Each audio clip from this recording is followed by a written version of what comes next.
Сайн байцгаана уу? За сайн байцгаана уу? Амралтын өдрийн мэнд хүргэе. Та бүхэндээ Cisco програмыг хэрхэн компьютер дээрээс суулгаад за тэгээд сурагчдыг хэрхэн урих талаар та бүхэндээ хичээл заа гэж бодож байна. За дэлхийн тул та бүхэн яг үгүй Cisco Google руу ороод Cisco Webex гэж бичнэ. За бичсний дараагаар энд сайт нь гарна, аль биесний сайт нь. За үүний дараагаар энд би ингээд англи солонгос хэлээр гараад ирсэн байна. Та бүхэн англи хэлээр гарч ирэх юм бол энэ голын төлбөр pay me гэсэн тийм бичгтэй юм гарч ирэх байх. Тэгэхээр төлбөр гэсэн хэсэгтээ энэ дээр дарах юм бол яадгүй гэвэл Webex-с гаргаж байгаа олон төрлийн бүтээгдэхүүнүүд нь гардаг. За тэр дотроос бид нэр мөрөө боёо одоо ямар ч төлбөргүй no pay гэдгийг дараа одоо эндээс илсэх гэдгийг дараа. За энэ дээр яадгүй гэвэл цагийн хязгаарлалт байхгүй гэж хүмүүс хэлээд байсан. Тэгсэн чинь би яг ороод судлаад бас нарийн харсан чинь 50 минут хийж болдог гинэ 50 минутын турш. 50 минут гэдэг бол нэг ангийн хичээлийн үед бол хангалттай цаг гэж бас би бодож байна л да. 100 хүн бол ашиглаж болдог. За тэгээ бусад юунуудад хэрэглэгддэггүй те байдаггүй тийм жишээлбэл ашиглах заавар болон дээрэс нь юу байгаа гар утсаараа орох болон за бас санал асуулга авах асуулт асуух ч гэдэг юм уу иймэрхүү шалгалт авах ч гэдэг юм уу иймэрхүү зүйлүүдийг бас энэ програм дээр хийж болдог гинэ. За тэгээд үнгүү гэдэг дээр та бүхэн яг үгүй голын энэ элсэх гэдэг хэсгийг дарна. За энийг дарсны дараа нь ямар юу нэгтгэх гэвэл ийм хэсэг та бүхэн гарч ирэх бах. За энэ дээр та бүхэн имэйл хаягаа бичих байгаа. За миний хувьд бол ингээд имэйл хаягаа ингээд бичээд kayv гэдэг одоо элсэх гэдгийг дарна гэсэн үг. Тэгэх юм бол би LED элссэн учраас дахиж орох шаардлагагүй. Гэтэ та бүхэн энэ дээр имэйл хаягаа дахиад бичнэ. Хэрэг юм арах юм бол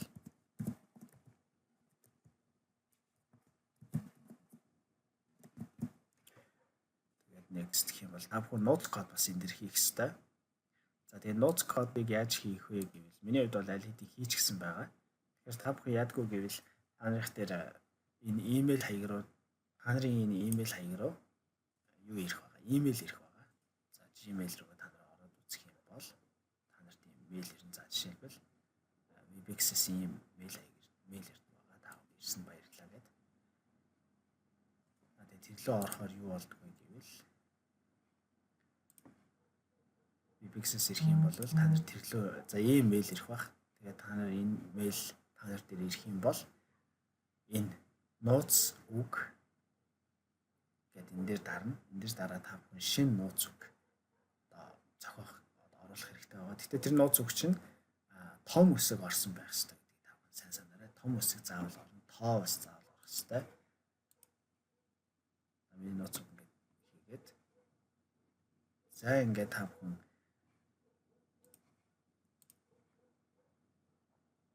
за энэ бол миний өөрийнх нь тий. Та нарт болохоор ийм линк ирнэ.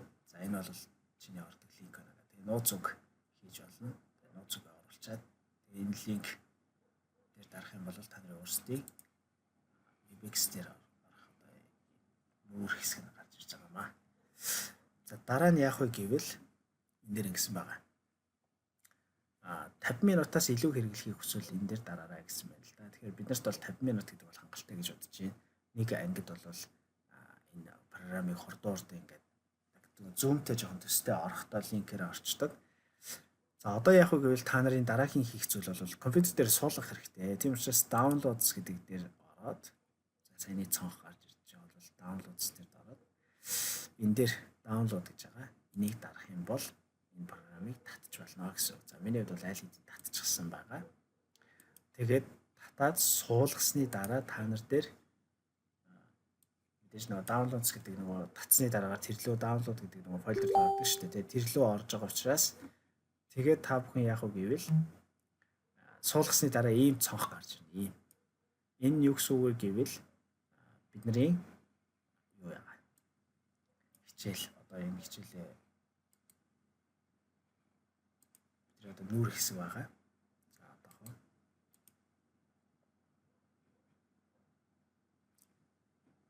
би нэг юм оруулах хэрэгтэй юм шиг байна.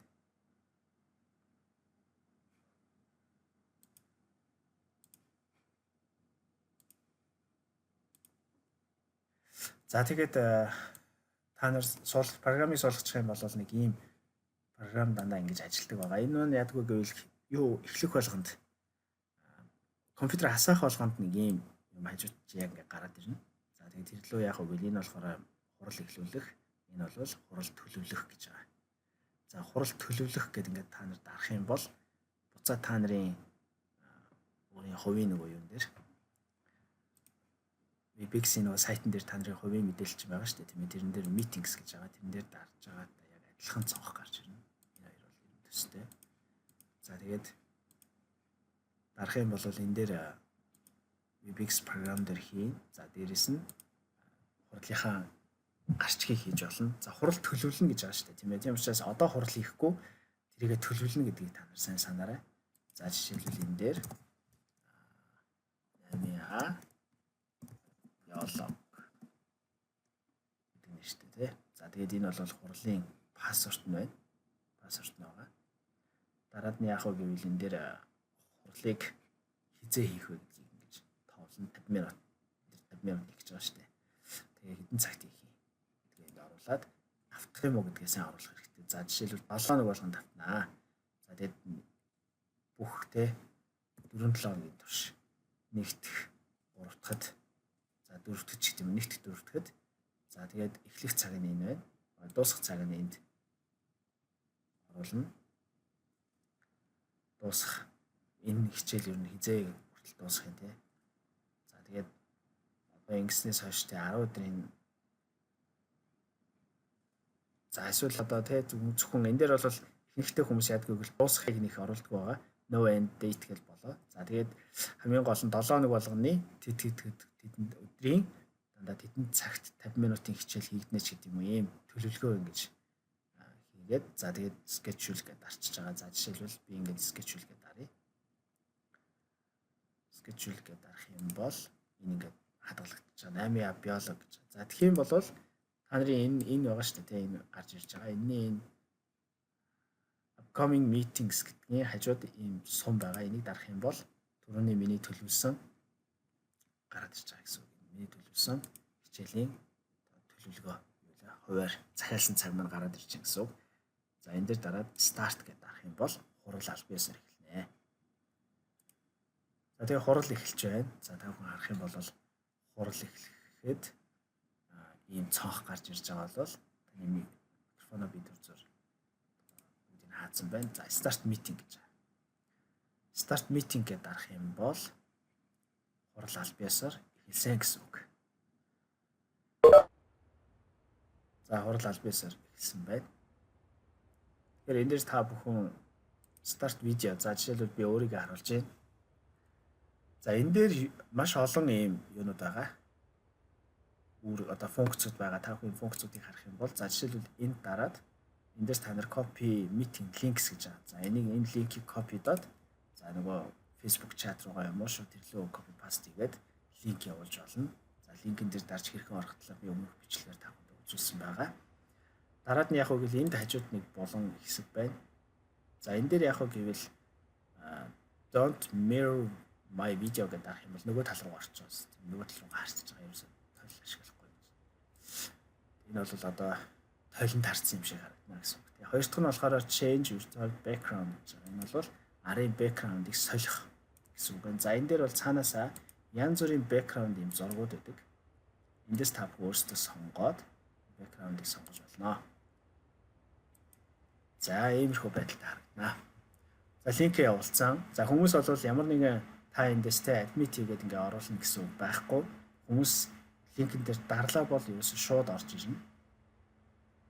Тэгээд та бүхэн энэ дээр ингээд линк хүмүүс ингээ энэ дээр бүгдээ гараад ирж байгаа. За mute all гэж байгаа. За тэгээд бүх одоо энд байгаа бүх хэрэглэгчдийг бүгдийг нь одоо ингэж хаах эсвэл дууг нь хаах ч гэдэг юм. За тэгээд энэ дээр юуг бодвол Zoom-ыг бодвол илүү олон юм функцүүд нэмэгдсэн байна. Тэгээд та бүхэн хурал эхлүүлээд хурал одоо бол аль биесээр эхэлчихсэн байгаа шүү дээ, тийм ээ. Тэгэхээр 40 минутын хичээл гэж бодъё л доо. Тэгэх юм бол эхний 10 минутанд нь та бүхэн эрсцээ бүртгэж аавна гэсэн. Хүмүүсээ оруулж ирнэ. Бүгднийг хүмүүсийг групп чатан дээр юм бүгдийг оруулж ирэх хэрэгтэй байгаа. Бүгд орж ирээд дууссаны дараа хурлаа хичээлээ аль биесээр эхлүүлж болно. Энэ дээр бидний хамгийн их хэрэглэх зүйл бол энэ share гэж байгаа. Энэ share дэлгэцээ хэрхэн шеэрлэх вэ гэсэн. Энэ бол бидний хамгийн их хэрэглэх функц байгаа. Жишээлбэл энэ дээр та нэг Microsoft PowerPoint хичээлээ нээчихсэн гэж бодвол хичээлээ энэ дээр за ийм маягаар орж ирнэ гэсэн. Та бүхэн харж байгаа. За энэ дээр та бүхэн PPT хичээлээ ингээд сурагчдад үзүүлээд тэгээд дээр та бүхэн энэ recorder гэж байгаа шүү дээ, тийм ээ. Энийг жоо байж ажиллаж өгье. За тэгээд та бүхэн энэ дээр өөр нэмж юу хийж авах вэ гэвэл самбар болгож ашиглаж болно. За энэ дээр жишээлбэл та ингэ юм бичиж болно. За эсвэл энэ дээр өнгийн солиод. За ийм маягаар за жишээлбэл та зорж болно.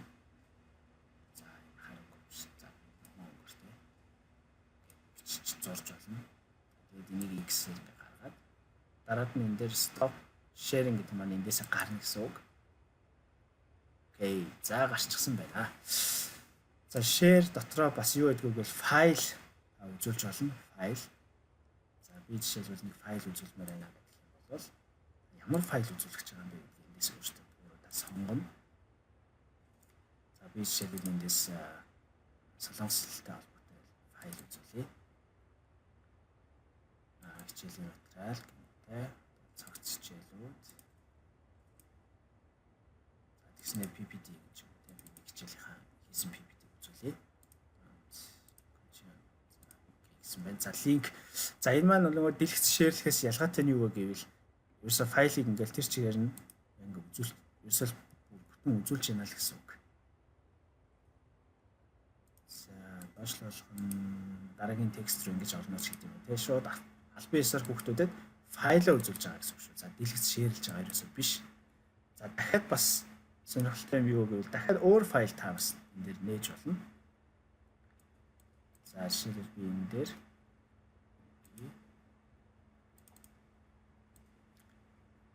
한국어 배우기 гэдэг файл нэ.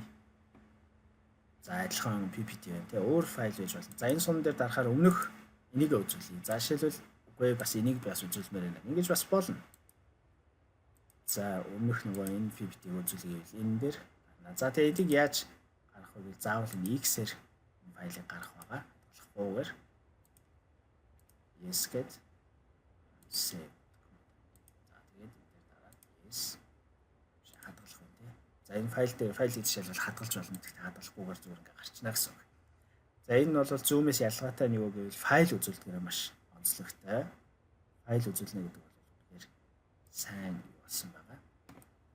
Дээрээс нь YouTube үзүүлж болно. За тэгээд янз бүрийн програмуудыг үзүүлж болно. За YouTube үзүүлэхээр бол яг уу гэвэл жишээлбэл та энэ дээр нэг YouTube сувг та нээгээд эсвэл та нэг бичлэг үзүүлж болно. Тэгэх юм бол та яг уу гэвэл энэ дээр дараад хажуу талын доотлын энэ Optimize for Motion and Video гэж энийг дараад Share Computer Audio гэж тийм ээ. За файл дотроо та бүхэн юу хийж болох вэ гэвэл бас бичлэг үзүүлж бас болох байгаа. Тэрийг та бүхэн бас сайн харах хэрэгтэй. За ийм байна. Гэх мэтчлэн ийм олон төрлийн юмыг ашиглаж болдгоор онцлогтой ийм програм байна. За өөр гэх юм бол энэ дээр share edit vertical role change role гэсэн байна. Тий. Бас энэ дээр нэг зүйл нэмэлтээр хэлэхэд дэлгэцийг хэрхэн яаж харах вэ гэдэг нь бас энэ дээр олон төрлийн юмнууд үүдэг. Жишээлбэл одоогоор нэг л хүн орж ирсэн байна тийм ээ. 2 юм уу 3 хүн орж ирвэл дэлгэцэн дээр хүмүүсийг хэрхэн харагдуулах уу гэдэг ийм функцс энэ дотор байдаг юм байна лээ. За тэгээд хэн голчлон ярих уу эсвэл жишээлбэл олон хүмүүс компьютероор орж болж тийм ээ. Тэгэхээр би компьютероос файл үзүүлж болно. Адил өөр бас нэг энэ оролцож байгаа 50 60 хүмүүс байлаа гэж бодоход эсвэл 20 30 ч хамаагүй маш олон хүмүүс энд оролцлоо. Тэндээс өөр нэг хүн бас файл үзэж болно шүү дээ. Тэгэх юм бол эндээс яадгүй гэвэл энэ одоо би энэ дээр сумаар ингээ хөдөлгөөд байгаа биз. Доор олон хүмүүс байлаа гэдэг. Энэ болохоор одоо гол энэ багш буюу одоо гол одоо энэ хурлыг өдөртөж байгаа хүн нөхгүй юу. За би эндээс ийм үзүүллээ. За тэгсэн чинь дараагийн өөр нэг багш компьютероос өөр нэг файл үзүүлэх чинь гэвэл би тэр багш руу энийг ингээ шилжүүлж болно. Тэгэх юм бол тэр багш өөрийнхөө ноутбукнээсээ файл үзүүлэх боломжтой.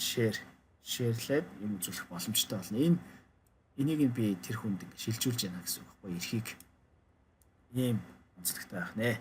За тэгээд дараагийн хичээлээр юуг хэрхэн хийх үү те ялангуяа санал асуулгыг хэрхэн хийдэг талаар би сураад та бүхэндээ хэлэх болно. Гэхдээ хамгийн гол энэ програм бол 50 минут байдаг.